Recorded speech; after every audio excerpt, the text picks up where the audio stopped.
Welcome to the Jedburgh podcast. I'm the creator and host, Fran Racioppi. Each episode, I speak with transformative leaders, visionaries, drivers of change, and those dedicated to winning no matter the challenge. The Jedburgh podcast is founded in the lineage of the special operations Jedburgh teams of the past and is produced in partnership with Talent War Group, a management consulting and executive search firm focused on helping you optimize the people side of your business. We're sponsored by Jersey Mike's Subs. Together, we share the mission of giving, making a difference in someone's life. Visit the Jedburgh Podcast, Talent War Group, and Jersey Mike's Subs on the web and on all social media. A percentage of all proceeds is dedicated to the Special Operations Warrior Foundation. You imagine a cube that's opaque, and inside is a cone. If I drill a hole in the top and look in, what am I going to see? I'm going to see a circle. If I drill a hole in the side and look in, what am I going to see? A triangle. So now we have two distinct perspectives, two valid perspectives. Both are right and both are wrong. Tag, you're it. That's the game we used to play when we were kids. Some kids got tagged and pouted. Other kids got tagged and immediately went on the offensive. I would have never thought to compare our childhood pastime to solving adult problems until I read the book, You're It. Crisis, Change, and How to Lead When It Matters Most. Most often in crisis management, just like in tag, we are suddenly it when we least expect it, and whether we like it or not. There are a few certain things in life, but one of them is the fact that crisis will strike, and we as leaders will have prepared ourselves and our organizations, or we will fail in our response. To unpack your it and learn more about what it takes to lead organizations and people through crisis, I tagged co-author, Harvard instructor, and associate director of the National Preparedness Leadership Institute, Eric McNulty, to head east on Boston's Charles River and meet me at the Boston University DeWolf Boathouse. Eric explained how success in crisis comes down to meta leadership and our ability to lead down, up, across, and beyond. We talk about making sense of complexity, the perspective of the cone and the cube, knowns, forces, and the three dimensions of meta leadership. And finally, I challenge Eric to a round of crisis leadership quick hits where the only right answer is a wicked one. Take a listen on your favorite podcast platform. Watch the full video version of my conversation with Eric on YouTube.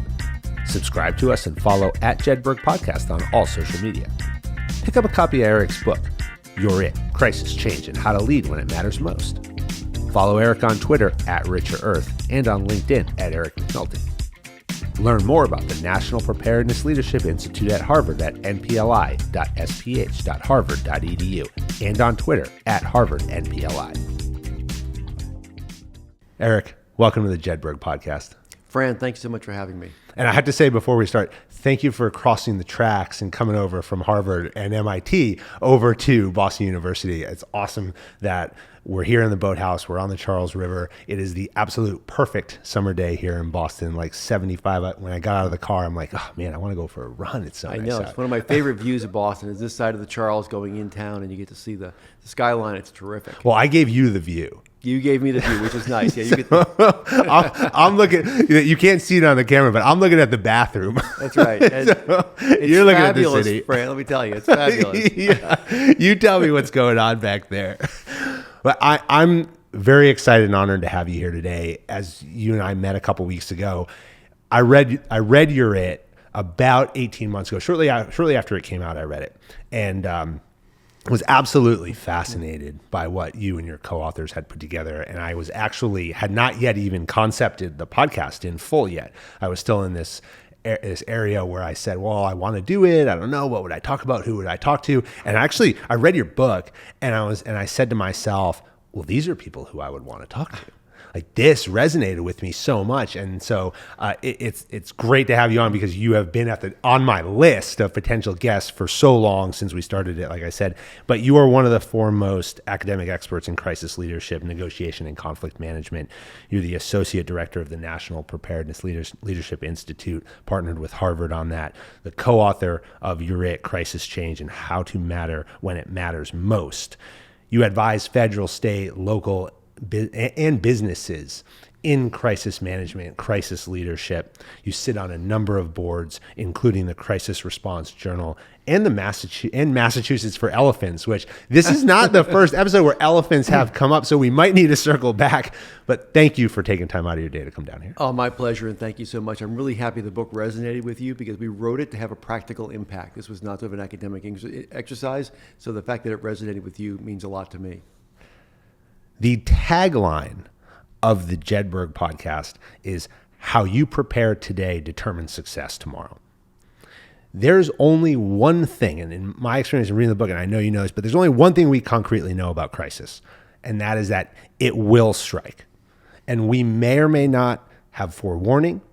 We may or may not see it coming, but we have to be able to respond. We will have to take action as leaders. And how well we act, how well we take action, how well we lead and direct our teams will have a direct correlation to how well we prepared for that moment within ourselves, our teams, and our organizations. Crisis will challenge every facet of our leadership. Our success, our failure will be dictated by the investment that we made in getting to that moment. You have put forth this concept of meta leadership, this idea that, quote, complex systems, a big part of leadership is the capacity to work well and help steer organizations beyond one's immediate circle. You develop a 360-degree multidimensional perspective on the people around them and their relationship to other people. So before we get into the definition of, and we talk about implementing meta leadership, can you define it for yourself? Sure. I think that the first thing, and the reason we chose that meta prefix, was you've got to take that broad view. You've got to see the whole situation. Again, look at the system. This is part of the complexity angle of things. Who are the stakeholders? What's happening? Because it can be so easy when a bad thing happens, our natural inclination is to get right into the weeds, what has to be done right this second. And that is important. But then if you're going to lead, you actually have to see what's going to come next. And that means picking your head up, looking around, seeing what's happening.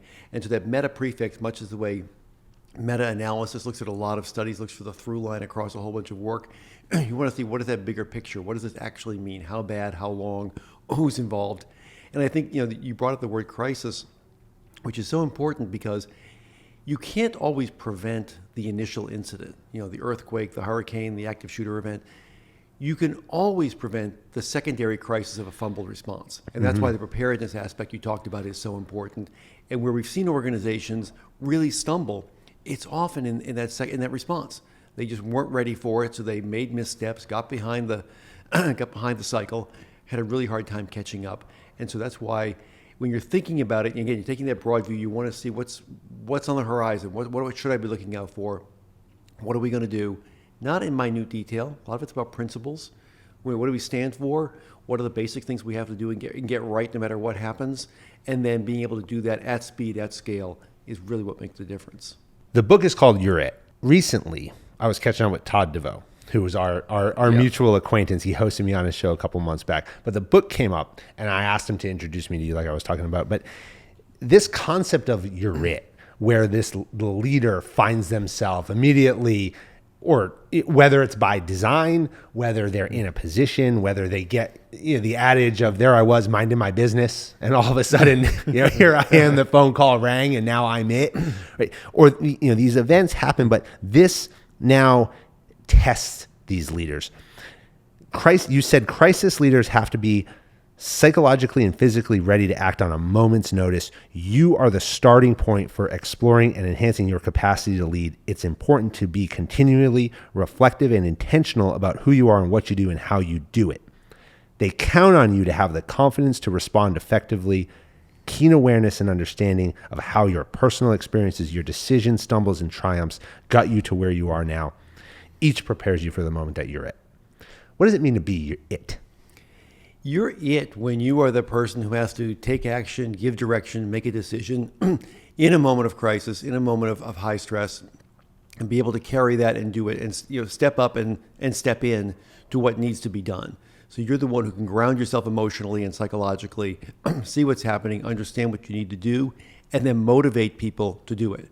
And the reason we talk about intentionality, you come out of the military, so and the military trains leadership really deep because you never know, when that lieutenant unfortunately takes a bullet, who's stepping up to be in command. Everybody's got to be ready to step up if they're called upon to do that. You don't even know you're training it most of the time. Right. It's just like it just becomes part of it. It's like this succession of command. Okay, you next man up. Who's up? Right. There you go. And you've got to be ready to do that. In the civilian world, we don't do that nearly as well. We wait till somebody gets to a certain position and they say, oh, now you're in a leadership position. Let's try and train you to be a leader. Well, Right. It's a little bit late. Same thing happens actually in some of the the uniformed services on the civilian side. They wait till you get to a certain rank and then it's like, okay, now we're going to try.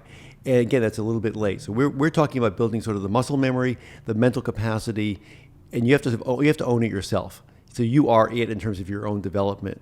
And whether that's what you read, the podcast you listen to, the experiences you put yourself through, getting yourself ready. Because you don't know. It could be something as simple as a car crash on the highway and you've got to get out and take action. Something happens to your family, you've got to step in. Or it could be one of these major corporate or public crises we've talked about, the major incidents where you have to step into the breach. So sometimes we're selected to be it. A lot of times we're not because we're in a certain position. And then other times there really is no leader when we look at certain crises.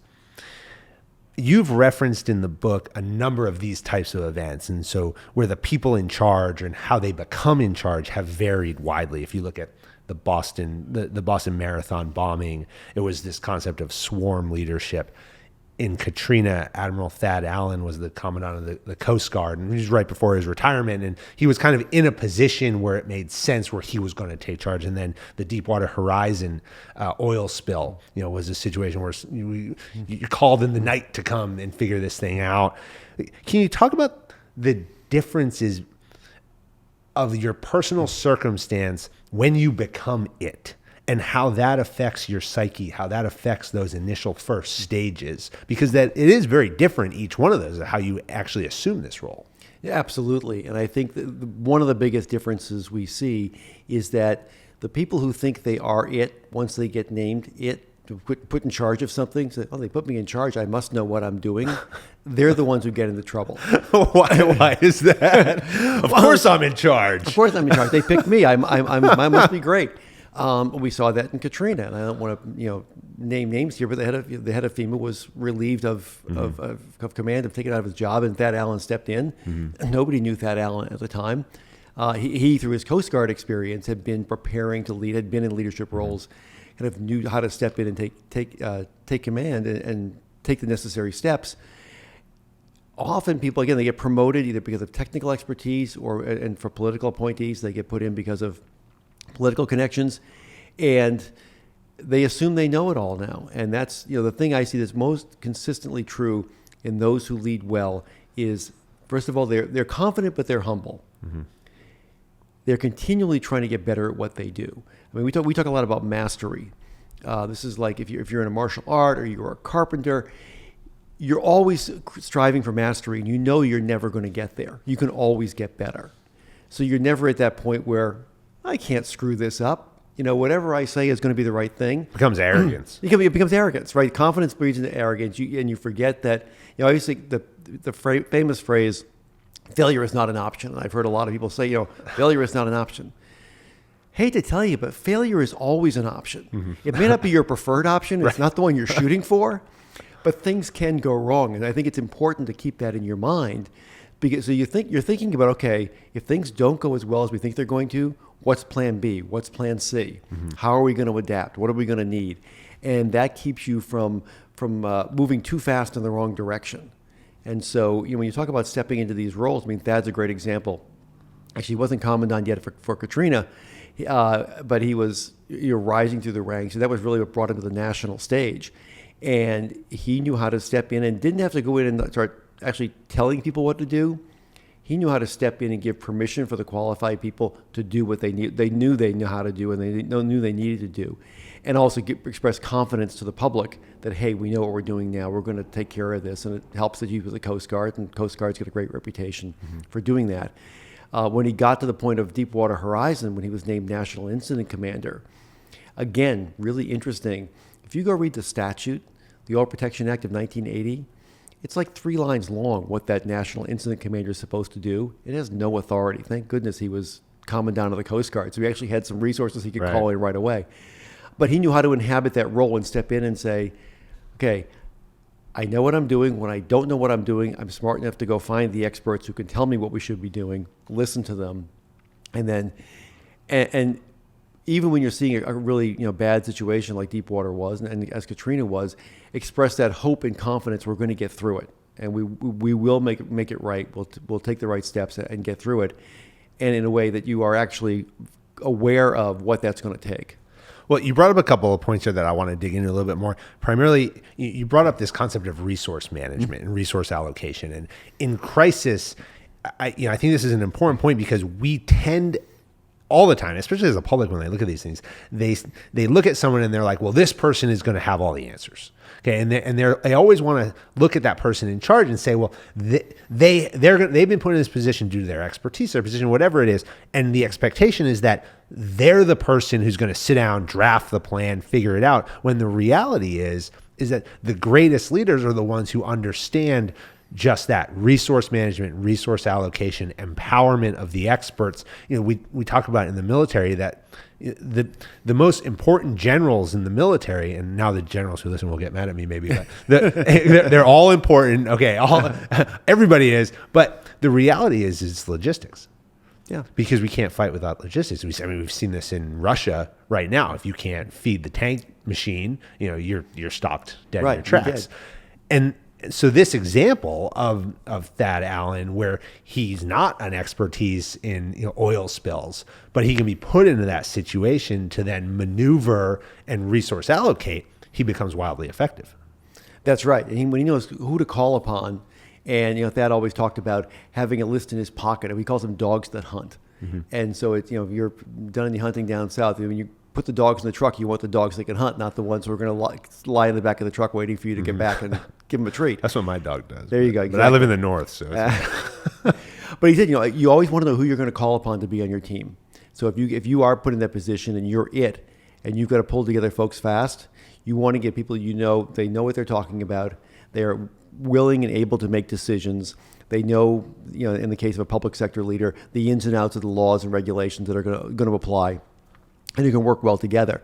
And so that's the team you want to bring together. And I'll say again that when I've seen crisis leaders who get into trouble and who ultimately may fail, are those that put it all on themselves. Every decision has to go through them. They think they have to have all the answers, and they think they have to, understand everything. When actually, a large part of what you're doing is making sure your team is functioning appropriately, that they've got what they need. You're giving them the space. They've got the resources to carry out what they know how to do. You're always doing a bit of managing or leading up to whoever you're reporting to, again, to create that space where you can get done your job. They're informed enough to feel comfortable, but not in your shorts trying to manage what you're doing. And then working with all the other stakeholders to make sure that those you need on your side are assets and allies working with you, informing you, you're keeping them informed of what's happening. And here, this notion of all the answers, this is the classic formula that comes out of public relations, but Rich Besser, who was a former student who was head of the CDC during H1N1, was brilliant. You can go back and look at his press conferences during that crisis, especially the early ones. It was a really clear formula. Here's what we know, here's what we don't know, and here's what we're trying to do to close the gap. That way you set the expectation. I don't have all the answers. Yeah, we're asking questions. We know you've got questions too, and we are actually being proactive trying to solve this. That buys you the space to be able to go out and continue to build your knowledge base, to adapt as you need to make the adjustments you need to ultimately get to the place where you've solved the problem. That humility is really important. I mean, you talked about humility and curiosity. Yeah. I think are two big ones. And we have this concept of the 9 characteristics that are used by Special Operations Command to recruit and assess talent. And if you take these 9, you can apply them to any organization, but it's about character. Yes. And character, as you talk about in the book, matters. And our 9 are drive, resiliency, adaptability, curiosity, humility, integrity, team ability, effective intelligence, emotional strength. I think I got all 9. But all of those have to work together in these times of crisis for the leader to be effective. And you've mentioned a couple of them here. You also mentioned the knowns and the unknowns. And I want to get into that here for a second because you have 2 more of these knowns. And at the risk of confusing myself and all the listeners, I'll say that there's this difference between these 4 types of knowns. There's known knowns, there's known unknowns, there's unknown knowns, and there's unknown unknowns, and each of these requires a different response. Can you break those down? Sure, and it is a bit of a mind bender until you get used to it. And apologies to Donald Rumsfeld, although it was the unknown the unknown knowns that got him in trouble and got us into trouble in Iraq. So the basic formula here is to break down what is known versus what can be known, and be able to put things in buckets. And it just helps to organize your knowledge and what you're trying to do. So the known knowns, those are things you know. They're verified evidence. Something has happened, and you can really verify it. Therefore, it begins to build a base of understanding what's happening. Now, typically, if you're in emergency management or you're in one of these professions where you face a crisis or you're prepared for it, once you know some things, those unknown knowns are going to pop right up. I'm going to get confused now too, right? The known unknowns are going to pop right up. That I know what I don't know. So there's been an explosion. Okay, I know there's been an explosion. I'm going to start asking questions. Has anybody been killed? Has anybody injured? Do we know how much damage? Who's on scene? So those known unknowns, you know which questions to ask and of whom to ask them. And 95%, to make up a number, of the incidents you face, you'll solve in those two boxes. Mm-hmm. You know what happened, you start asking questions, you get the answers, and you fill in the first box of known knowns. When you get into a complex situation, this is where it gets a little hinky, that you get into these unknown knowns. And that is that someone knows what's going on, but you may not know who that is. You have to seek them out. It could be an expert. It could be somebody with a different perspective. So that, for example, when you looked at during the coronavirus, companies I talked to, if they didn't already have a chief medical officer, they quickly contracted with someone who had infectious disease experience. And they do now. They do now. They have a chief medical officer now. But they thought, okay, there's questions we don't even know what the question is to ask. Let's go find somebody who knows more about this than we do. You know, when you go back to the invasion of Iraq, there were things that, the assumption that the population would all meet us with cheers and flowers and it would all be great and it would be easy. That people who actually knew the situation. I'll tell you firsthand that wasn't the case. That wasn't the case. And I know people who actually knew that region well who could tell you that wasn't going to be the case. It was a bad assumption. And so you want to be thinking about who knows more about this than we do, enough that they'll know the questions to ask that we can never think of asking. And then the fourth one are the unknown unknowns. And those are the things that truly are unknowable. This is useful for two things. One is when you're just if you're trying to brainstorm, to come up with scenarios to test your team and your plans, think of something crazy, and that will be, that can help you get into a really imaginative space. But on a practical level, when there are parts of an incident that can't be known, it can be reassuring to tell people, we just can't know that. So will a more deadly variant of the coronavirus emerge this fall? We can't know that. We just can't know that. Will the next round of vaccines protect against whatever variant emerges? We can't know that. Here are the assumptions we're making. Here are the hypotheses we're testing. You can do all that. But particularly leading up to someone who isn't in the nuts and bolts of what you're doing in the response, and they're saying, well, you got to tell me this. I got to know that. No, ma'am. This actually is unknowable. Mm-hmm. And we're going to put it in that bucket. And we may get evidence as we go along that we can move it to a different box. But I've heard from practitioners, particularly during the coronavirus, a number of times when we really began to push this out into the field, people found a really useful way to organize knowledge. Here's what I know. Here's what I know I don't know. Here's the areas where we have to go figure out what we don't know. And then here's the stuff we truly can't know. It became a helpful way of organizing their thinking, their knowledge base, and deploying resources appropriately. And again, that unknown unknowns was really helpful with elected officials who just wanted more answers that couldn't be gotten, or sometimes with the public who are, again, saying, you're the experts, why haven't you solved this? Well, right. Here's the thing we can't know. And that really... it helps frame the situation in a different way. So you're constantly in a disciplined way, you're acquiring knowledge and deploying it in a really systematic way. And that helps you do well in a crisis response. You mentioned hope, and actually have this question written down here for you. Is hope a course of action? Hope is not a course of action, but it's a really important thing to do. When you're if you're leading, part of what you're leading is doing is moving people into an uncertain future with hope and confidence. Mm-hmm. Right? So if you're in a bad situation, you've got to tell people that it's going to get better. It may not be perfect. there may be some parts of this we don't like. And it may not be an ideal outcome, but you've got to have them hope that you're going to get through it and get to the other side. Otherwise, they'll disengage and stop working, and you'll get lots of dysfunction on a team. So you've got to give them hope that you're going to get to the best possible place. Yeah, I would say that hope is it's an emotional interaction with the event, but it is not a decision-making factor. Exactly. You have to balance hope with realism, right? And this is Jim Collins talked about this, the Stockdale paradox from Admiral Stockdale, where part of why he was able to survive in a prison camp in North Vietnam for so long was he was brutally realistic that this sucked, right? This is not a place I want to be. This is a horrible experience, and I'll be better off because of it. I will get through this, and I'll be better off because of it. And so he said the people who were just hopeful, to your point, the prisoners who were just hopeful, they didn't last because they were disappointed over and over again. So it's that combination of being brutally honest about what's happening right now, and we are confident we're going to get through this. We have hope for the future. It'll be better when we get there. We spoke about being the singular point of identifiable person in charge. I want to unpack this concept of swarm leadership that we mentioned a few minutes ago too, because, and we got to put it, we're in Boston, we're sitting here in the heart of the city, but this was prevalent in the Boston Marathon bombing because as you did your research and you identified in the book, you looked back on it, and as you conducted your interviews, identified that nobody could tell you who was actually in charge. That's right. And it was a real paradox because every other incident we had studied, you could point to someone and say he or she was in charge. And there was an incident commander. And in this case, the incidents are moving very quickly. People weren't quite sure what it was initially. And technically, the governor was in charge. Governor Patrick, he's now sort of my boss because he's over at the Kennedy School.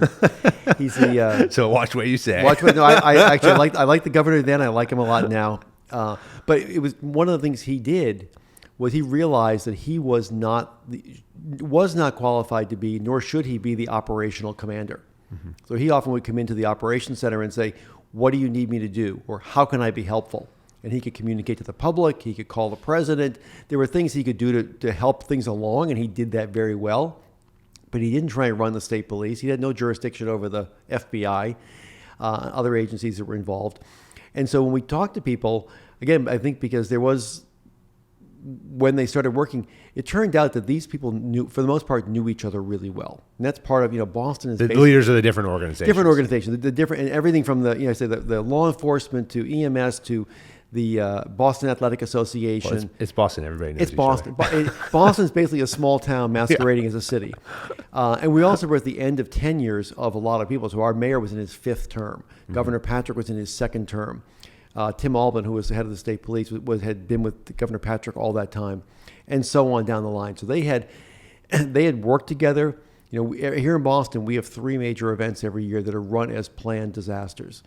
4th of July, which we just had, the marathon, and then first night, New Year's Eve. So they're on the surface trying to make this a safe and secure event, pleasant for everybody, a good time. And in the background, they're practicing how do we work together, what are our protocols. They're testing equipment. They test all kinds of things and run scenarios in the background to get better and smarter about working together. And that sounds pretty logical. It actually it wasn't happening a lot of other places, and it happened here primarily because they were up against the Democratic National Convention back in 2004 was the first what's known as a special security event, National Special Security Event, NSSE, the first one after 9/11. Mm-hmm. And so a lot of pressure, a lot of focus here, and when they got around the table, they realized they weren't ready for it. They hadn't done enough training with each other and being able to hand off, be a little flexible on jurisdictional responsibilities and things to respond to events. They said, but we better figure it out. Well, 9/11 was chaotic in Boston too. Yeah. I mean, I was in this building. Yeah. I mean, literally, I was in this building in 9/11 and we had practice. It was Tuesday. So we had early morning practice. I went home, went back to my apartment in Alston, a mile and a half up the road over here on Con Ave, and took a nap. Woke up half an hour later, turned on the news, and it had just happened. And then throughout that whole day, I remember like Copley got evacuated, various different hotels there, the Westin and the Marriott got evacuated. There were all these threats, and it was complete chaos in Boston.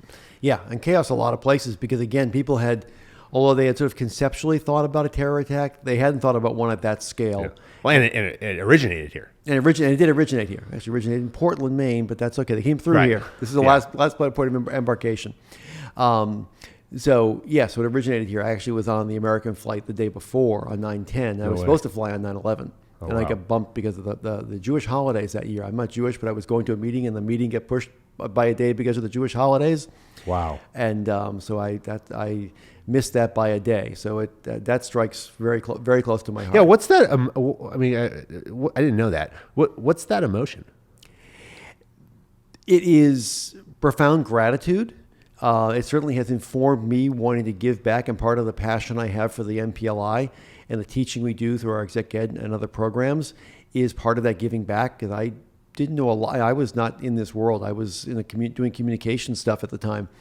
But then when I had the chance to come in and meet the people who do this work, military, civilian, all the different agencies and organizations that are involved in keeping us safe and secure, I really appreciate what they do and the dedication they show to it.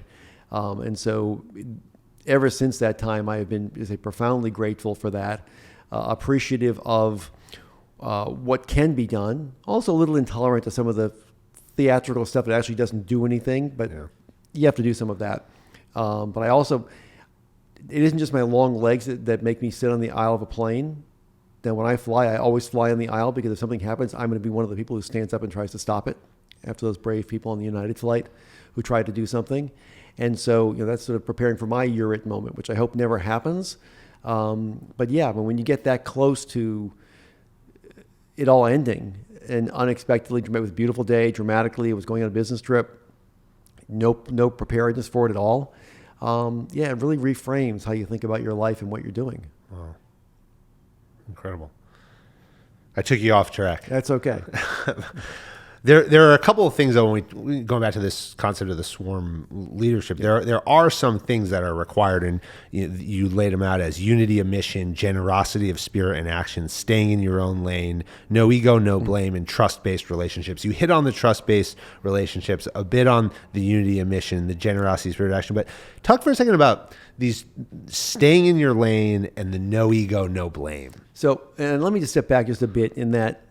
One of the things we have seen since 9/11 certainly has been a lot of attention to the structures around how we manage incidents, right? So we've got ICS and NIMS in the U.S. and other systems elsewhere, but it's a formal management system with roles, and you can plug people into them, and everybody knows what they're doing, and that's great. But what was not addressed nearly as well were the behavioral principles of how do you want people to behave in those roles and with each other to perform at an optimal level. And that's what Swarm really gets at. So that people, the unity of vision, people, knowing where they're going and being committed to that, to accomplishing that larger goal.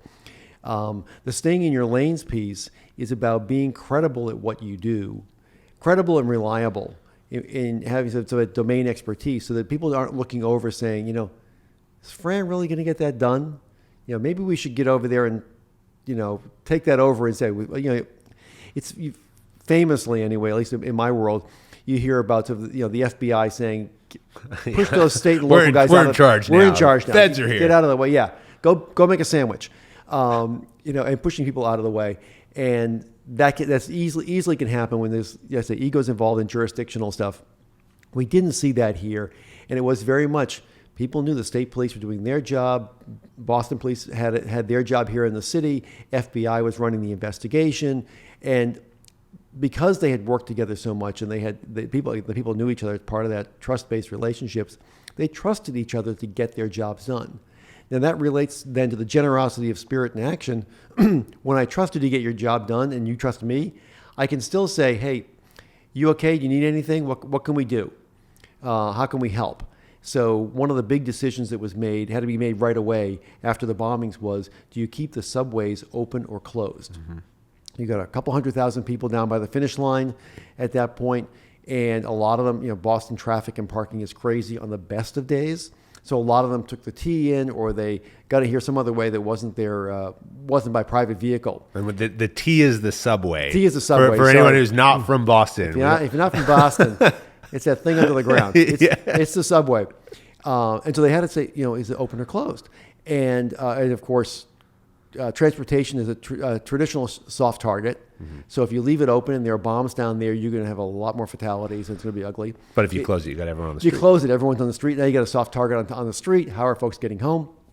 And the dilemma was that Ed Davis, the commissioner of the Boston Police Department, said, my guys are flat out managing the crime scene. We can't help. Our transit police force is actually quite small, and so we can't back them up right now. And so, okay, it was General Rice, who was head of the TAG here, the head of the National Guard, who said, well, I've got people here, they're not armed, but they're uniformed.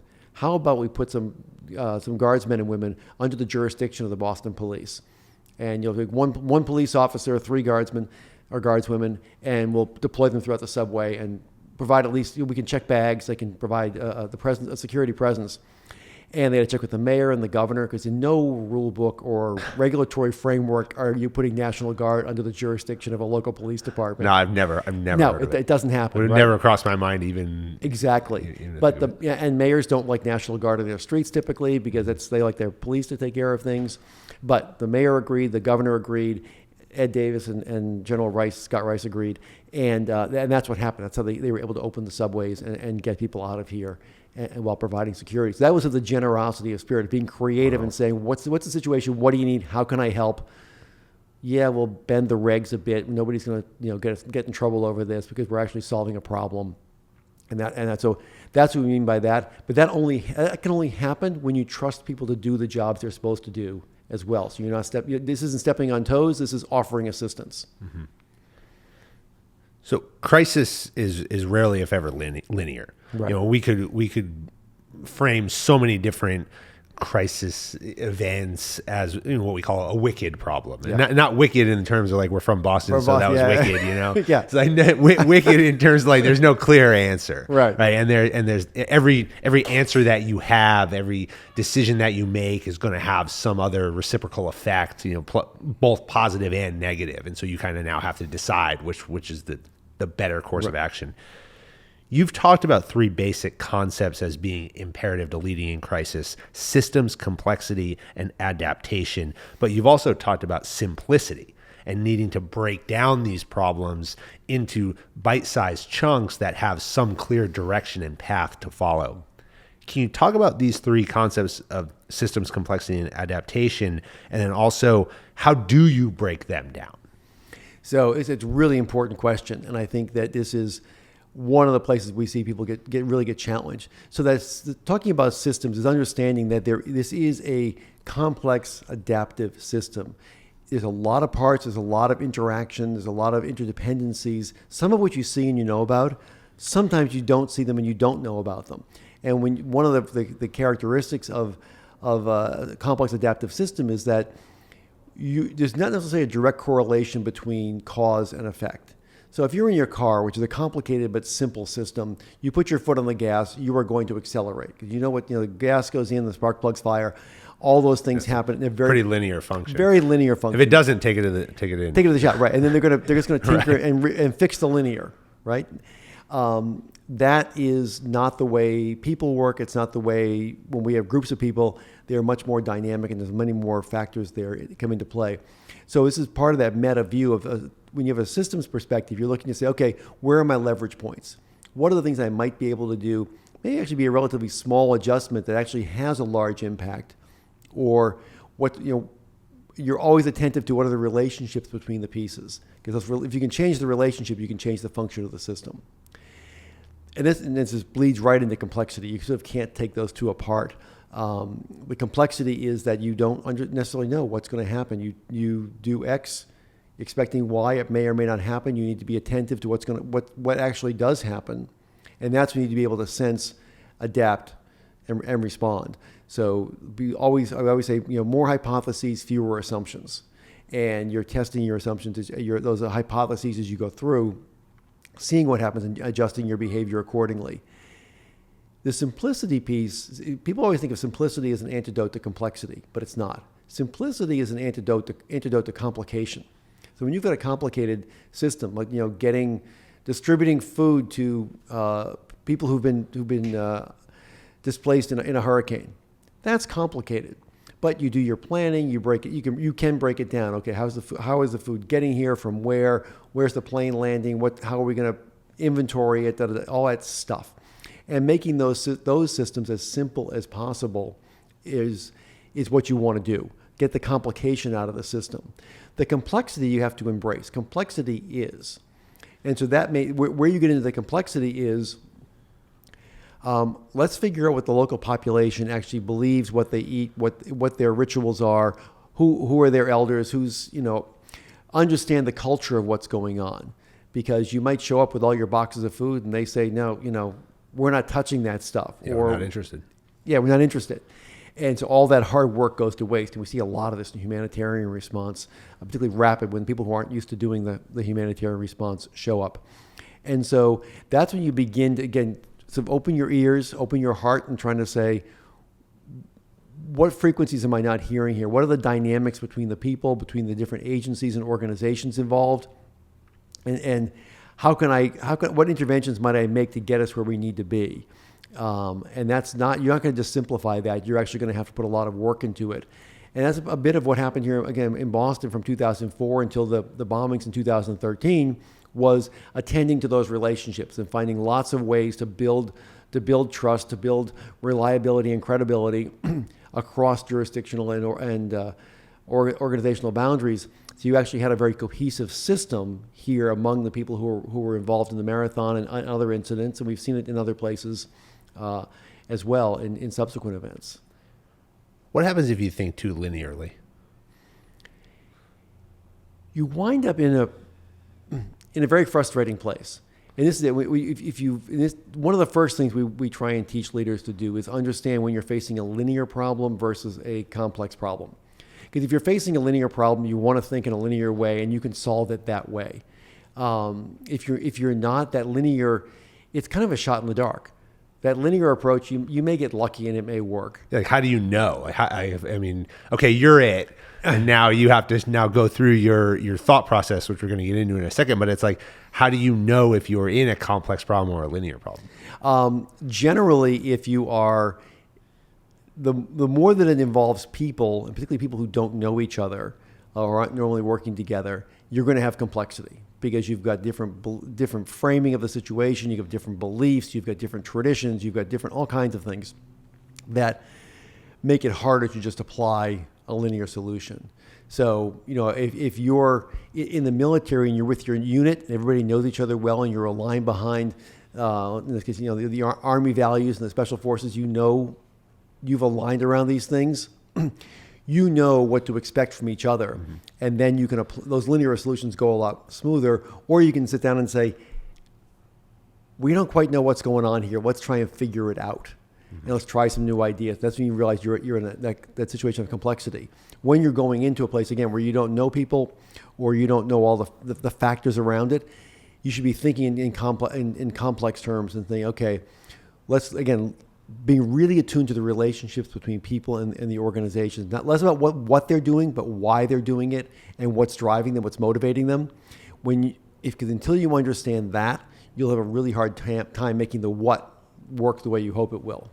You said a couple of things here that are important. You said complexity offers choice. You said complexity is, and you said that chaos is not bad by definition. It simply is. Why is that? So this comes out of our understanding of the natural world, that when any natural system transitions from one steady state to another. Let's say you've got a freshwater pond, the ocean breaches, it becomes brackish, and so the plants are going to change, the animals are going to change, all that as you change from freshwater to salt water. In between steady state 1 and steady state 2, there's always a period of chaos, and that just is a transition phase. And so again, we were steady. I keep going back to the marathon bombing as we're looking over at the site here in the distance. 2:40 in the afternoon, there was a steady state. A week later, there was a steady state. In between, it was a bit nuts, but that chaos is to be expected, and you can diminish the chaos, but you can't make it go away. Chaos can be a great opportunity for learning. It can be a way for you to begin to see things you couldn't ordinarily see when everything is just running through routine. And so one of the things we talk about in our programs is seeking order rather than control. And so when you try and control everything, you often actually create more chaos. You know, if I was in a room of 50 students and I said, who likes to be controlled? Hands don't go up. Yeah. Right? They start looking the other way, down at their shoes. Exactly. But when I say who likes order, knowing what's expected of you and you know what's expected of others, a lot of hands go up. And so it's part of how you, in that chaotic situation, you're thinking about, how can I instill some order here? Now, that may be as simple as restating values and saying, you know, we know why we're here. We know what we're trying to do. Creating that unity of mission. That begins to create an island of certainty. One of the big companies, global companies I've worked with, they have a very strict set of protocols for every situation, any crisis they hit, and they're involved in a lot just because they're everywhere in the world, is people, environment, assets. Those are your priorities. First, take care of people. Second, take care of environmental concerns. And lastly, worry about the business and our business assets. So even when people are in situations, and they've been in some pretty crazy ones, where you couldn't know the outcome, you didn't necessarily cause it, and you didn't have the resources to control what was going to happen next, when everyone knew what the priorities were, they could start making decisions, they could start taking action. The company was going to back them up as long as they acted people, environment, assets in that order. And so I think chaos is just a period of change. And so you look at it as an opportunity to sometimes make change you want to have happen. You can learn a lot. You can test some of your core principles and values. That's sort of the good side of chaos. And then the way to tame it is not by trying to control it, because you'll make yourself crazy. You can't control the weather. You can't control the bad guys. You can't control the media. But you can begin to inject order into the system. And it's often by then reasserting those core principles and values that gives people something to hold on to amidst the chaos, and then they can still be productive and move forward. I would argue, too, that one of the most important ways to instill some order is to also understand the others around you. Yes. And you've talked in the book here about the forces, and that there's forces for you, there's forces against you, and then there's forces on the fence. Why is the understanding then of the stakeholders who are involved help to bring that order? Because when you understand what people want out of a situation, what they expect, what's motivating them, that then helps you understand ways you can move them, hopefully, to the for you camp, or at worst, get them into the on the fence where they're fairly neutral. And that only comes with hard listening, with talking to people to understand why are they pushing back against you. You know, one of my faculty colleagues is Peter Neffinger, and he was a former head of TSA, former vice commandant of the Coast Guard, and he was deputy national incident commander during Deepwater Horizon, and then as head of the TSA, he got yelled at a lot. Not just by the passengers. No, but like it was a job where you get yelled at a lot, and I just, Peter, you do this on purpose. But one of the things he said, which I think is really valuable, is two things actually about those situations. One is you're often getting yelled at because of what you stand for, not because of who you are as a person, right? You happen to have that uniform on, or you're in that position. Somebody's angry, they're going to vent. It isn't because I think Fran's a bad person. It's just, no, boom, you're the person I think is responsible or in charge, and so I'm going to yell at you. And the second thing, which I think is even more important, is whenever someone is yelling at you, there's a lot to learn, right? To listen to why are they yelling at you? Why are they upset? Are they afraid? Are they, if you set the wrong expectations, are they disappointed? Is there an external pressure that because you're disappointing them, they're going to have to go disappoint their boss or their constituency, and then they're going to get yelled at? So what's driving them? When you hear that and you begin to understand that and really what is driving stakeholders, then you can begin to figure out, how do I help satisfy those needs? What can we do to bring them together? So one of the stories in the book that when Peter was at TSA was when back in 2016 we had these horrible wait lines at security. We're having them again now. I think we still have them. We still have them, and they were really, we were back in the 4-hour category, and everyone thought it was TSA's problem, and they were getting yelled at, fix this.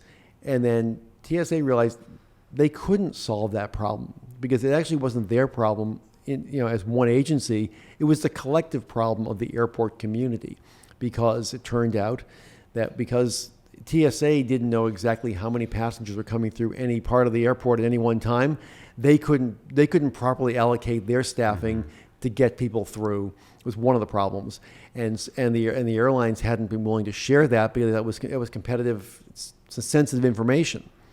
And after some conversation, got them to realize that actually you all pretty much know. You look at the flight schedules and you have enough information. You can kind of get pretty close.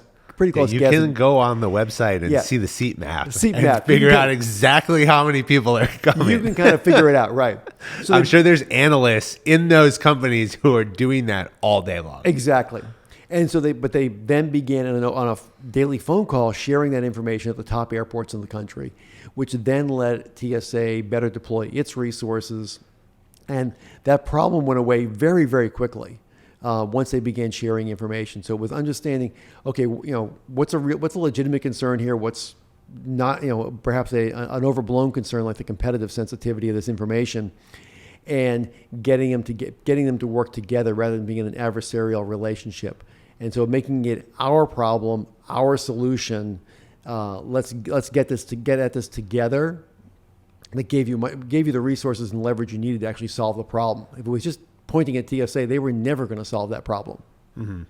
So now I'm reminded of the cone in the cube, and the concept that you've put forth. And I have a colleague of mine, a former Green Beret, and now runs a company where he does leadership training and leadership development. His name's Chris Schmidt, but a great partner, great leader. And he talks about perspective all the time. And in his work at Azimuth Consulting and Azimuth Leadership, perspective is a central tenet. Mm-hmm.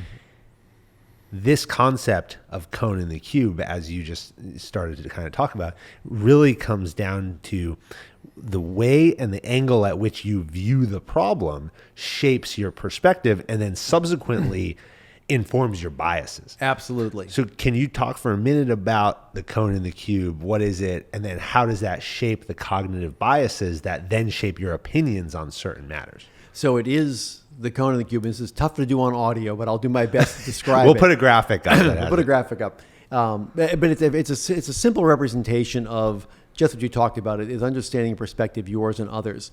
So if you imagine a cube that's opaque and inside is a cone. If I drill a hole in the top and look in, what am I going to see? I'm going to see a circle.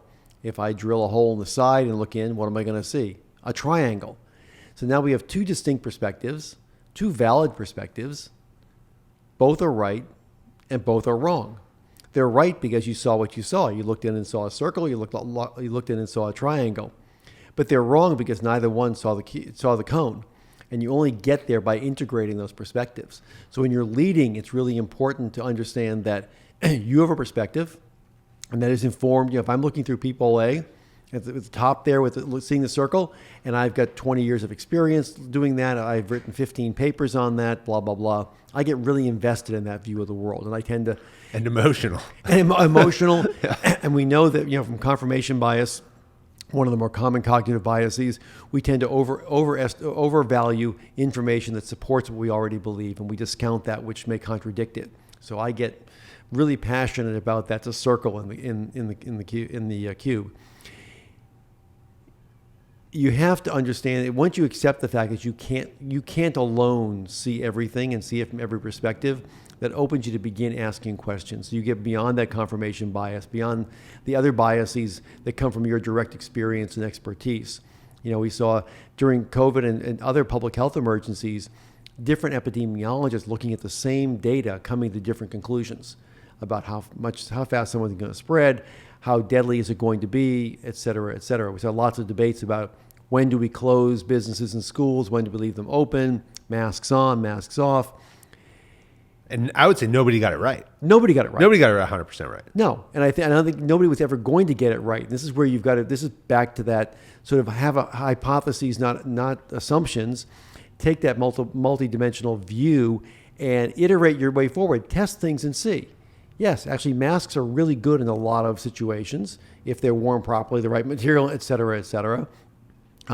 if you're doing that, you may not need to do some other things, and it's about ventilation. There's all kinds of different factors there. And so, and realizing that actually, again, parents, they really wanted their kids in school for perfectly legitimate reasons.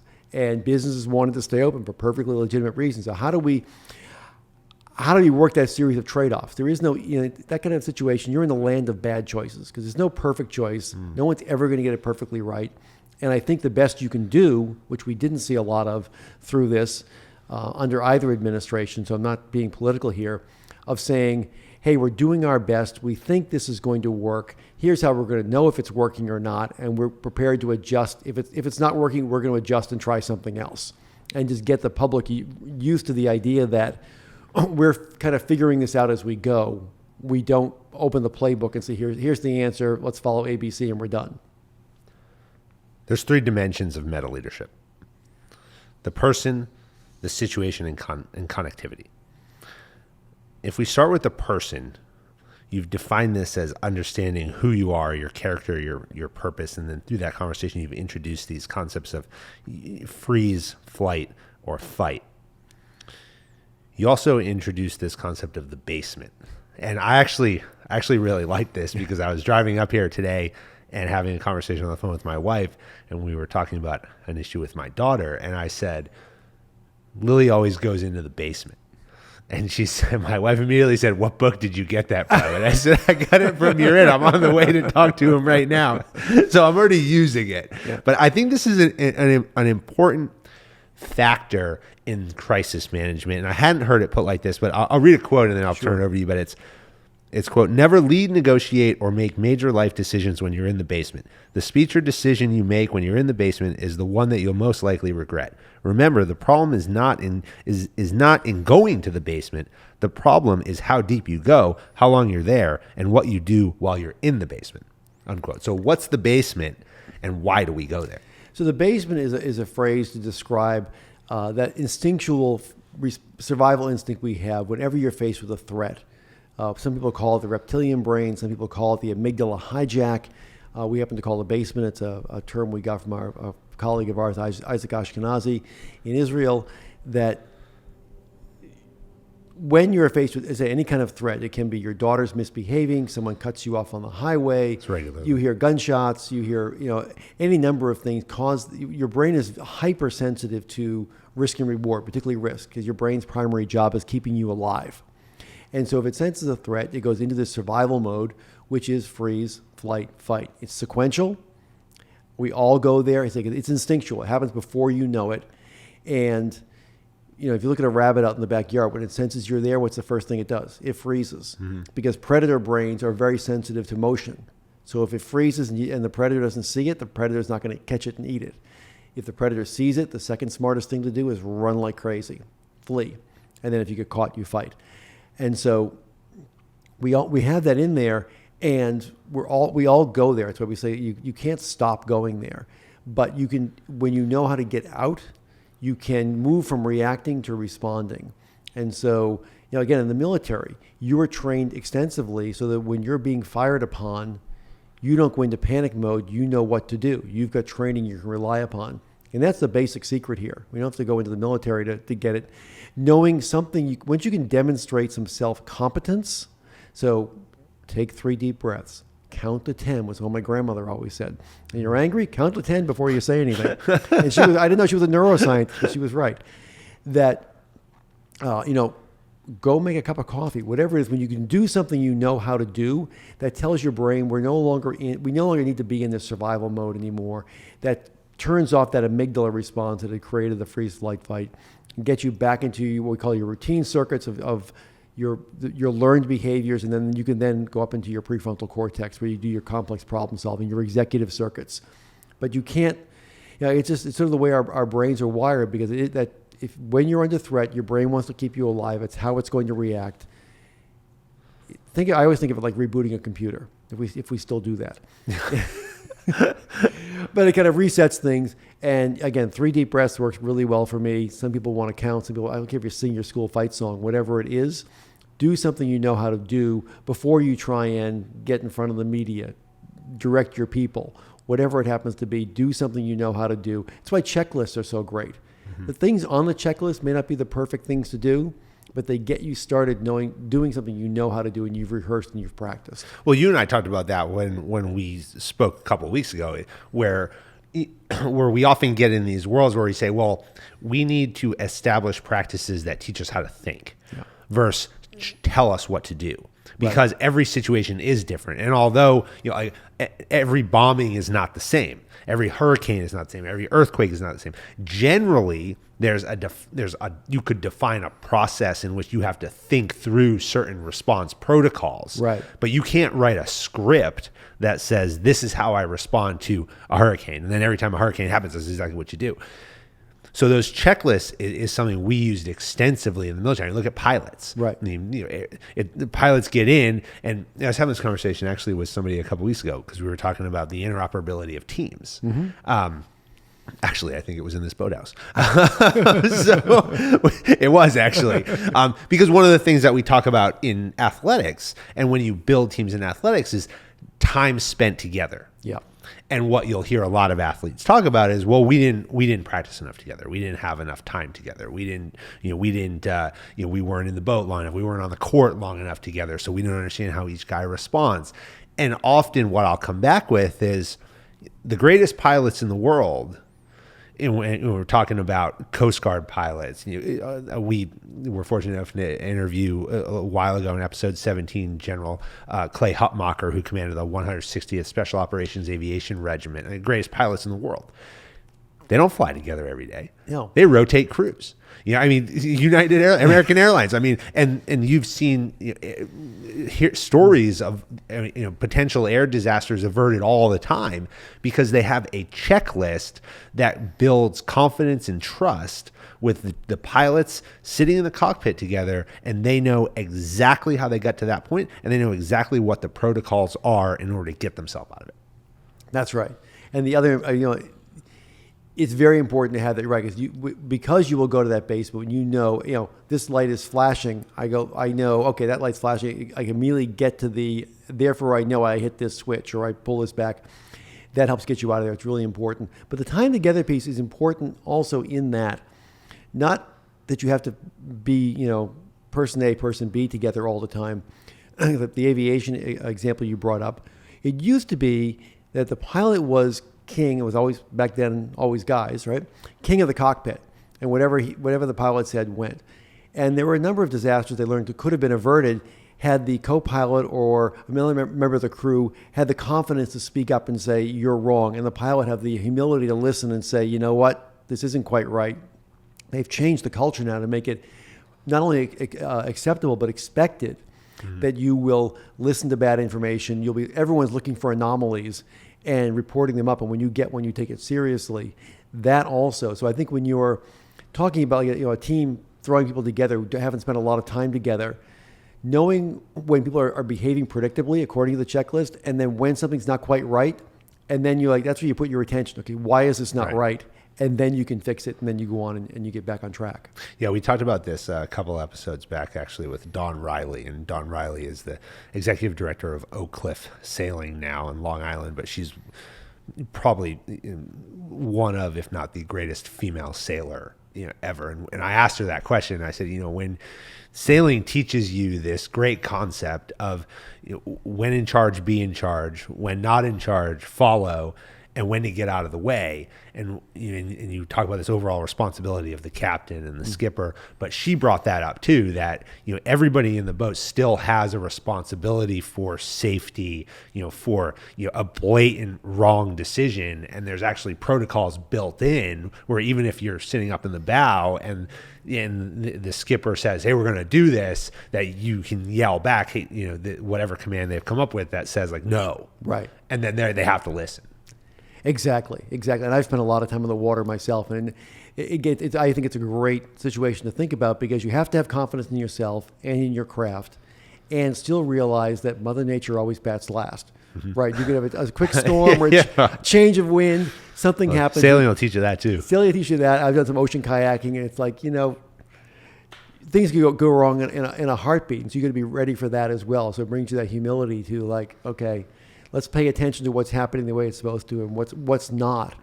And then is that important or not? So you begin to, wild firefighters are also really great at this, looking for those anomalies and knowing that if one's recognized, you've got to pay attention to it and you got to do something about it. Let's talk about the second dimension, the situation. You said there's two sides of the situation, what's happening and what do we do about it? And then there's these concrete first two steps, get out of the basement and then discern what's happening. Why are these the first two steps? Well, I think that if you don't understand the problem, you're not likely to apply the right solution. And so often we can jump to what we think is happening and not what is actually happening, and therefore start going down the wrong pathway. And this is why, back to the driving to the knowns we talked about earlier is so important. Of what do we actually know and how are we building that picture so that when we understand what's happening, we therefore know what to do about it. Here in the Boston Marathon, when the first explosion went off, we heard pretty much from everybody we interviewed, they thought it was either a manhole explosion, because we've been having problems with that here in the city, or it was a propane tank explosion because of all the vendors who were out on marathon day. And it was a second explosion that then clicked to them, this is bad guys, this is terrorism, this is something very different than that. And so knowing what's going on, so that you apply. And this is why what you just mentioned of knowing how to think, not just knowing what to do, is so important. So how am I framing this problem? Am I seeing it as this is not much of a big deal, therefore I may be a little slow, I'm not going to worry about things too much, to, okay, this is actually very serious, we got to move fast. And so paying attention to those signals and having an idea of what they mean. Do I know? What questions do I need to ask? Classic example, the first planes coming into Pearl Harbor back in the back 40s and as we got us into World War I. Those initial spotters thought, those are our aircraft coming back from a reconnaissance mission or training mission, and just missed the clues totally, or didn't ask the right question to say, what if this is? Are we sure about that? That lost really valuable time that cost lives. Right. What does the pop doc loop do for us? Okay. If I didn't bend your mind enough with the driving to the knowns, we're going to do it with the pop doc loop. We got another graphic going up there. There we go. We'll put the graphic up for this. But this originated with the OODA Loop, with John Boyd back in the Korean War, and which is still used to train pilots today of observe, orient, decide, and act. And that's a sequence you go through. And when they were looking at why were U.S. pilots outperforming their adversaries in dogfights, he came up with this thing that they were able to see faster, understand what it meant, and then make a decision and take action. And the pilot that could do that would disrupt the cycle of the other pilot, and therefore would have an advantage in combat. And as I said, they still around the world still use the OODA Loop as training for fighter pilots.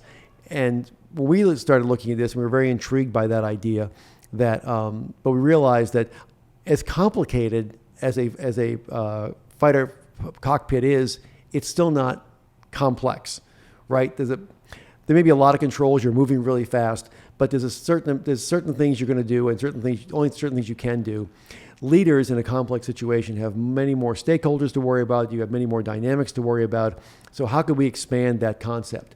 And so we sat down with Dr. Srini Pillai, who's one of our neuroscience colleague at the medical school, and began talking through this. And he helped us see there are 6 actually distinct cognitive processes in your brain. So PopDoc is how your brain works when everything's working really well. We didn't make this up. This isn't a theory.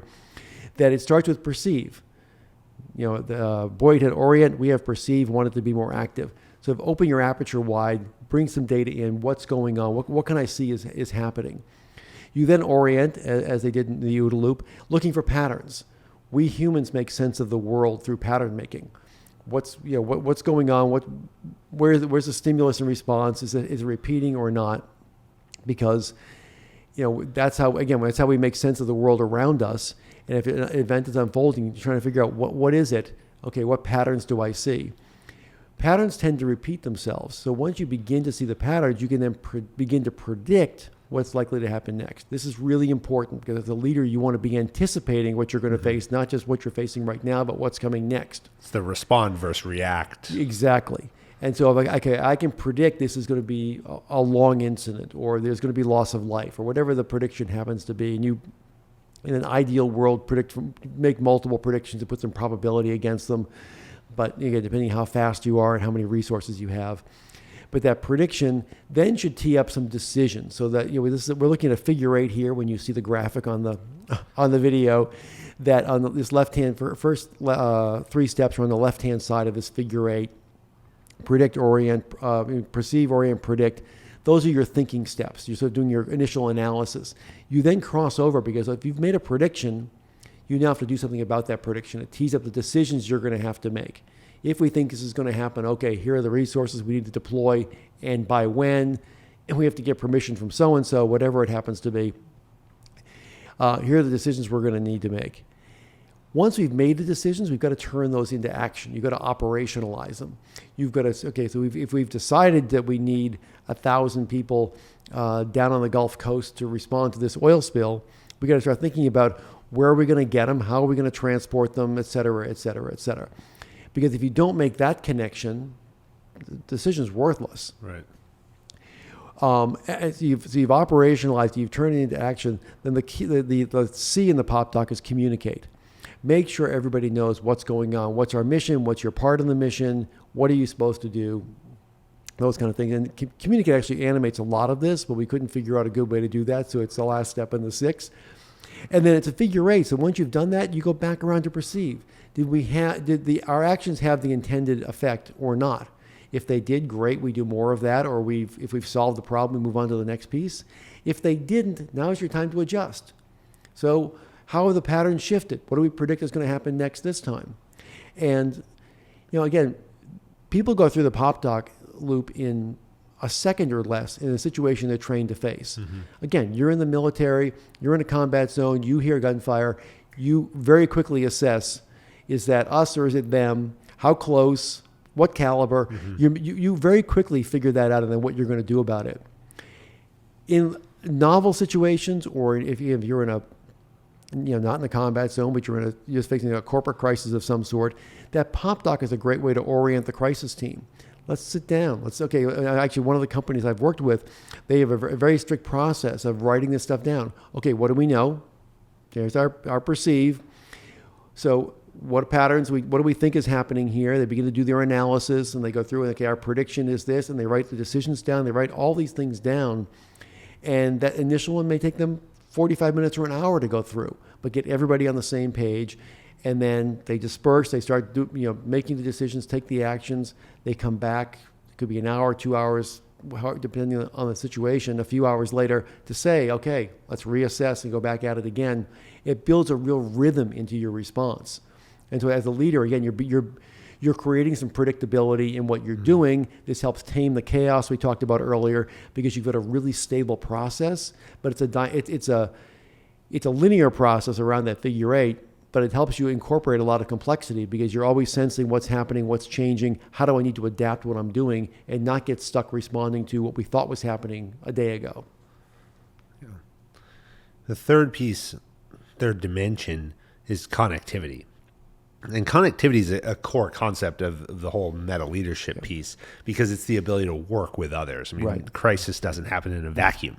And so nobody's facing crisis, sitting there on their own. Understanding those key relationships, what people bring, people's motivations, the interaction between the requirements that they need to effectively do their job, requires these 4 facets of connectivity: leading down, leading up, leading across, and leading beyond. Can you talk about these 4 and why they're so critical to the meta leadership concept? So you're absolutely right that connectivity is important. No complex crisis is solved by one person acting alone, right? You need others. And one study showed that about 80%, if I recall correctly, of the leadership literature talks about leading down. So you're the boss, you're in charge. One of my questions is, why do so many leaders only focus on down? So you nailed it. Well, that's it. That's what they teach you. Okay, we're going to talk about leadership. Okay, you're in charge. How do you... These are my men. These are your men, men and women. Here we go. What do you do? And that's really important. Actually, it's very important to understand that piece. But that's only part of how you lead. You also have to lead up to the person you're accountable and responsible to. How do you help? Because you back to the cone and the cube. You've got a perspective on the situation and what's happening. Your boss, who may not be in the physical location or just is in a different part of the organization, doesn't have the same perspective that you do. So how do you help that person understand the priorities they should be setting, maybe the resources they should be allocating if you need them to do that? What are the decisions you need that person to make? You got to be able to influence them. You can't tell them what to do. Right. Your people, you can tell them what to do. It may not be the best way to lead, but you can do that. It's a way. Yeah. But up, you've got to do it by influence. And so that is a different way of thinking about leading. And then across to your peers, this is others within your organization, getting everyone working in synchrony. Again, every organization's got a certain level of dysfunction across the different organizational silos. We say don't blow up the silos, connect them intelligently. And that peer-to-peer work of being trusted by them and trusting them, being able to engage with them is really critical to get other parts of the organization involved when you need them to. And then beyond to your external stakeholders, who again are part of that enterprise of the people we talked about before being for you, against you, or on the fence. Well, how do you get them for you? You lead them well. That could be the general public, it may be the media, it may be your investors, a whole range of people over whom you have no authority. But when you think about that you actually have the ability to influence and lead them, to get them to be on your side, be it active or passive support, that's a powerful tool in your arsenal to be able to deploy when you're in a crisis situation. So be thinking about all four of those and seeing where do you have leverage, where do you need leverage, and how are you going to be able to create that unity of mission that's so important for success. Is there any one of these that becomes more important at certain times? I asked that question because I had a boss once and he was phenomenal. He was commander of 10th Group by the name of George Thebes, and he's out now. And he was great, so effective at all of these things, but he always came with this concept of you have to understand what your boss's boss wants. Yes.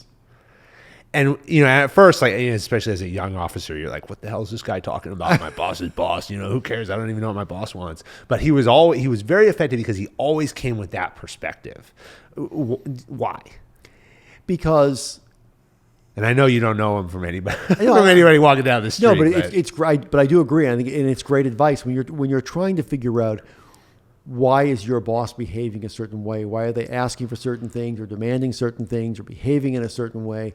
That's often because they're thinking about what their boss wants and expects of them.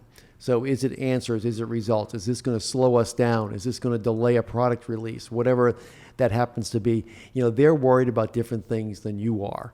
And so if you can make your boss's life easier, your boss in turn can make his or her boss's life easier, life gets easier for everybody, because that bad stuff only slides downhill, and so it's going to get to you eventually. And so keeping that perspective, it's part of that cone on the cube of, I may be worried about certain operational problems right here in front of me, and I've got this mess to deal with. What's the impact going to be on my boss and the boss's boss? I think one of my favorite stories from the book was with Jimmy Dunn from Sandler O'Neill, investment bank down in New York, and we were talking to Jimmy. I was down there and interviewing him initially because they were very much affected in 9/11, and that's a longer story in the book and a very powerful one. But afterwards, he took me on a tour of the trading floor. If you've never seen an investment bank trading floor, it's lightly organized chaos. Yeah. Everyone's got multiple screens, multiple phones. This stuff goes constantly. Yeah. And all of it's not going to go. Hundreds of desks in a row. In a row, right. And they're all and they're all trying to make money really fast, and the markets move like this. And so it's never all going to go right. So I said, Jimmy, how do you manage this? And he said, rule number one, bad news finds me fast. Mm-hmm. He said, because if I'll never fire you for bringing me bad news, but I'll fire you in a heartbeat if you try and cover it up and solve a problem yourself. Mm-hmm. He said, because everything we do in this business is reputation, and the faster we can solve a customer's problem, the better our reputation is going to be. If I can help you solve it, I need to know about it right away. So I'll never yell at you when you walk in and say, hey, I just made a bad trade or this thing's going south. Because if you bring me in and I can help you fix it, then we're all better off in the end. Right. And so this is that, again, that notion of being, he has modeled how he wants to be led up to. Right. Right? Because his boss is the end customer. He was the chief, the managing director of the firm. He's answering to the customers whose money they're playing with. And so understanding what they're looking for, he set the tone of something goes wrong, bring it to me right away. I'm not going to shoot the messenger. Might get a little angry for a minute, but I'm gonna do it in a way we're gonna start solving problems.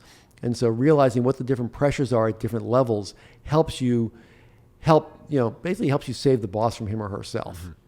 And that's why, one of the things I teach people now is that when you're building that relationship with your boss and you're working through various scenarios of what you may have to deal with, so, be it, again, a product failure or an active shooter, whatever the scenario happens to be, what are the decisions that are going to have to be made? Okay, boss, which are the decisions you want to make sure that you make? If we have to evacuate a plant, yeah, I want that one. If we're negotiating with over an employee who's been kidnapped, I'm going to make the final call about whether we're going to pay ransom or not. Whatever the decisions the boss decides that he or she wants to own, great, that's giving you some information. Now, boss, what information are you going to need from me in order to make that decision? And then you begin to build that relationship of being able to lead up, because now you know that person wants that decision. Mm-hmm. Here's what they're going to want to know, so you can be ready to provide as much as you do know. And it becomes, you're now helping them. You're leading them in a way that helps them do their job better. Well, and managing expectations. Managing expectations, I think so many leaders fail to do that. It's like they get into the role and then all of a sudden it's like they have this expectation that everybody else knows what they want. Yeah. When the reality is they have to inform everybody of what they generally have as their expectation. Where in these 4 facets does conflict occur most, in your opinion? Boy, conflict occurs everywhere. One is a quote from a guy named, I'm going to forget his name now, but I didn't forget who you are. I just forgot your name for a moment. The quote's good, though. The quote's good, though. Yeah, exactly. He said, conflict is inevitable. Combat is optional. Mm-hmm. Max Lucado was his name. And so conflict is going to happen. Whenever 2 or more people together, there's the potential for conflict. We disagree about where to go for lunch. There's all kinds of stuff, up to the really serious things. And so understanding conflict but how to manage it and resolve it is really critical, because conflict could be good or bad. We could get into a debate about what's the best strategy. We're putting a rowing team into a competition this weekend, and what's the best strategy for beating Princeton, whatever we happen to be. You're not going to beat Harvard, but you might beat Princeton. We have goals. Oh yeah, there you go. I tell them, I said, those guys. I've stood on this dock and said to the team, "You see those guys?" And I'm referring to the hard guys. I said, "They think you're a piece of shit." Yeah, there you go. Now go out there. Go. Yeah. Go, that's motivational. But we may have a difference in strategy about how to approach the meet this weekend. That can be very constructive, because we can debate back and forth, and why do you think this? Here's why I think that. And we go back and we may actually hopefully get to the best possible place, the best possible strategy in order to prevail. But conflict is often destructive, and it just becomes, ego versus ego, or, who's got more power, those kind of things. And that's where we teach a lot about resolving conflict, and what we use the techniques from interest-based negotiation, which is that we might both be able to get our interests met without me having to beat you or you having to beat me. And that's really critical. Again, particularly when you're working with stakeholders over whom you have no authority, or your boss who could fire you. How do you have to find ways, build common ground to frame the disagreements appropriately and try and make it a productive problem-solving process, rather than a conflict or a combative battle over who's right and who's wrong. So I want to do something that we haven't done in a while on the podcast, and I want to do a little quick hits session. I think these are fun, and I thought this was a great opportunity as I was putting this together this morning. So basically, I'm gonna throw out a leadership, concept, phrase, topic, dichotomy, and you tell me the first thing, 2 sentences that come to your mind about this. This can be fun. All right. First one. Behavior and attitude, or role and rank? Behavior and attitude every single time. I talk about leading. That is behaviors, decisions, and actions. It has nothing to do with role or rank at all. Role and rank gives you certain authority. Behaviors and actions every single time. All right. Influence or authority? Each has a role, and our authority actually is part of your influence. Influence, again, I think is the way you get people to be on your side. When you have no authority, you can still rely on influence. Okay, third one. People follow you or you follow people? It depends on the situation. There are times you need to lead, there are times you need to follow, and you need to be able to discern the difference. It doesn't diminish your role or rank because you follow people sometimes. You can come back and be a leader a different day. Yeah, that's a great point. Leadership is active or leadership is passive?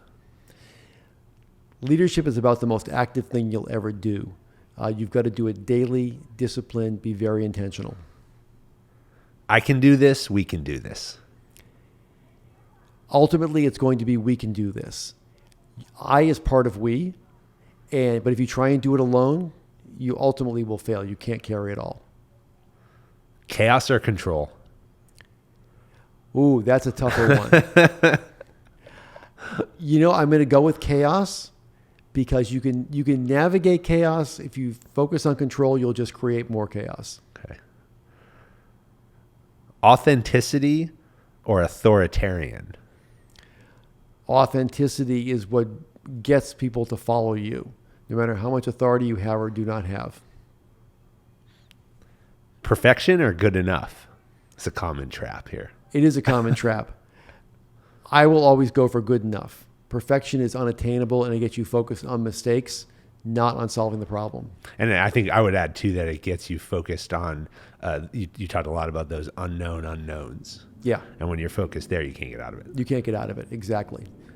All right, a couple more. Pivot or double down? Pivot. You've got to be able to sense and respond to a changing situation. You don't want to double down until you know you've made the right bet. Okay. All right, last one. Was, is, will be. I think my focus there is on will be, but you've got to understand what is before you can get to what will be. That you've got to be, as a leader, future focused, building on the current reality, solving the current problem, but always with an eye on the future and what's coming over the horizon. All right, that was great. I like all the choices that you made there. Okay, you made them kind of easy. You didn't give me the hard ones, of Coke or Pepsi. I told you the test question's coming up. We haven't gotten there yet. Let's talk for a second about NPLI. And the National Preparedness Leadership Institute started in the early 2000s to train first responders in terrorism response. I really identified as an organization that leadership matters in crisis more than anything else. And then it expanded after the initial terrorism focus to natural disaster response, and now cybersecurity, corporate education, and application. What does this? I'll back up for a second. Hold on. Who can attend the school? How do they do it? And what's the next step that the school is focused on in crisis leadership and crisis management? So we welcome anyone who is in a leadership role or hopes to be in a leadership role in preparedness, response, business continuity, the full range of people who worry about risk and threats to organizations. We run an online executive education program called our CORE program. We run an in-person program, which is currently being renamed. I can tell you, we can sneak it out here. It's going to be called Leading When It Matters Most, borrowed from the book. Exclusive first look. Exactly. Leading When It Matters Most. Sign up now. I want to go. And that is 2 residential sessions on the campus at Harvard with some online work in between. It's limited to 50 students per cohort. And it's a very immersive experience. And in each of these programs, but particularly the residential program, we're trying to accelerate people's learning, understanding, and acquisition of wisdom. So it took Van Allen years in the field to get to the point where he was. We're trying to accelerate and get people wiser faster, and do that through a range of experiences.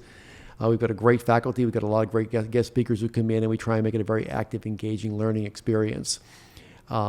We are actually right now, we're going to hit our 20th year next year. And so we've just been going through a refresh of our curriculum. We're always trying to keep it fresh. As you mentioned, we deployed to various events. So we're always based very much in practice and then bringing that into academia as opposed to coming up with a theory and then trying to make it fit in the field. And so we're now going through reviewing everything we've done over 20 years and what's going to stay and what's going to go and what new do we need to have. Very much focused on character, bringing people together, uniting people for a purpose, and then achieving those mission critical objectives. We're going to be doing more with sort of rapid development case studies of the events that are happening right away and getting into that. What are the tough decisions? People can learn more at our website, which I'm sure will be on the screen, but at npli.sph.harvard.edu. And we would love to see people. We have a great network. One of the great values of coming through the program is you are connected to, this year will be our 21st cohort, but the 20 cohorts that came before you, you get connected to them. We have a lot of people who get into an incident and either they connect themselves or we help connect them to other NPLIers. So they've got a friend at a different agency or in the civilian side, in a place where they may never have been there before. All of a sudden you got a friend who speaks your language and you can hook up and get stuff done. So that's a really important part of the program, and we're really proud and happy of what our alumni have been able to do. They really make a difference in the world, and that's why we do what we do. It's about the impact. Yeah, about the impact, and it's, people in these roles are working really hard to keep our community safe and secure from the whole range of threats out there. So to the extent that we can help them do that better, and they can help each other do that better, lives are saved, property is saved. There's many, many benefits, and that's what more could you ask for in terms of being able to make an impact on the world. Well, sign me up. I'm not afraid to walk down over to Harvard. You can row down. I'll row down over to Harvard. Down. I'll get out of the boat on their boathouse. I don't care. Not scared. Eric, as we close out, the Jedburghs had to do 3 things every day as core foundational tasks, habits, if you will. They had to be able to shoot, they had to be able to move, and they had to be able to communicate. If they did these 3 things with the utmost precision and the utmost competence, then they could focus their attention on more complex challenges that came their way. What are the 3 things that you do every day to set the conditions for success in your world? This can be a rather eclectic list of 3 things. Okay. I told you this was the test question. It was a test question, exactly. But it is. Number 1, the first thing I do when I get up in the morning is I hydrate. I drink a big old bottle of water because it gets my body and my mind going and gets me well sorted physically for the day. I do a horizon scan every morning, which is a mix of trusted news sites and then also Twitter and LinkedIn, but I have to sort of know what's going on in the world. And is there anything do I need to reorient my plan for the day? The earlier I can learn about that, the better. And then the last one is I walk my dog. And that whenever I walk my dog, I have the phone is not on, the earbuds are not in. That is just a moment to be fully present. Love my dog, the 2 of us. But again, it helps me be calm and get centered in the day and set priorities. That it's home and family and that kind of thing is most important. And that reminds, and also no matter how I screw up the rest of the day, the dog's still going to love me when I get home. That's true. Hydrate, a horizon scan of the news and the events of the day, and walk the dog, but be present. Be fully present, absolutely. And then you're it. And then I'm it. And then I'm ready to be it. We talked about these 9 characteristics. I mentioned them earlier. We talk about them every episode. You have laid out in your ed and through this conversation, we've touched on all of these. And there's a big component of the book too, where you talk about emotional strength, which we didn't get into here, but it resonates in all these different aspects of the conversation. Because at the end of the day, if you don't have character and you don't have emotional strength, you can't be an effective leader anyway. That's right. At the end of these conversations, I usually pick 1 or 2 of these, and I say that my guest through our conversation defines this 1 or 2 most. Very rarely do I sit in the position that I am today where I can't choose one. And if you've noticed, as in my notes here, I haven't circled any in this last line. And what will happen inevitably is through the conversation, I'll go and I'll circle it and I'll say, okay, come back to this. But I really haven't, because these 9 drive resiliency, adaptability, humility, integrity, curiosity, team ability, effective intelligence, and emotional strength. Well, you wrote them all about all of them in your it. You live them every day. So you exhibit and are creating and generating the next generation and current generation of the most effective leaders that can be out there to provide and create impact in their response to crisis. And whether that crisis be at the national level, the international level, the corporate level, or even how people go home at the end of the day after reading your book or after sitting through one of the classes, and how do they interact with their family and how do they deal with their kids? I talked about my daughter. What you're doing is so impactful to everybody who faces crisis, finds themselves as you're it. I am so honored that you came down here with me today. I loved reading the book. I loved having the conversation with you today.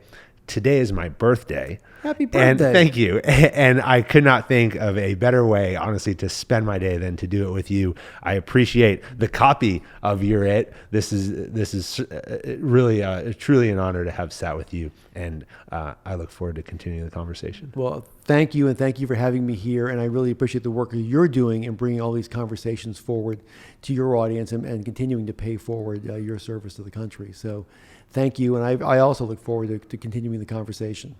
All right. Thanks. Thank you.